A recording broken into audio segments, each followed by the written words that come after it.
ગોધરામાં ન્યાયાધીશને લાંચ આપવાનો પ્રયાસ કરવામાં આવ્યો। હવે એ પ્રકારની ઘટનાઓ પણ બની રહી છે જ્યાં ન્યાયાધીશને પણ લાંચ આપવાનો પ્રયાસ થાય છે।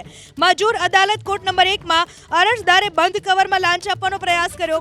કેસ નંબર અને વિગત સાથે બંધ કવરમાં ₹35,000ની લાંચ આપવાનો કર્યો પ્રયાસ।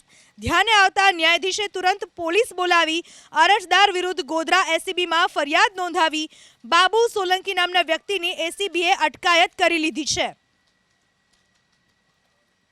મજૂર અદાલત ગોધરા ખાતે બાબુભાઈ ધીરાભાઈ સોલંકી નામના ઈસમ જેઓનો નામદાર મજૂર અદાલત સમક્ષ પુનઃસ્થાપિત થવાનો કેસ પડતર છે, તેમને આજરોજ ચાલુ કોર્ટમાં ન્યાયાધીશ શ્રીને બંધ કવરમાં પૈસા ભરી ને લાંચ આપવાનો પ્રયત્ન કરેલ છે, જે નામદાર અદાલતના ધ્યાને આવતા તાત્કાલિક પોલીસ બોલાવી અરજદારને પોલીસને સોંપવામાં આવેલ।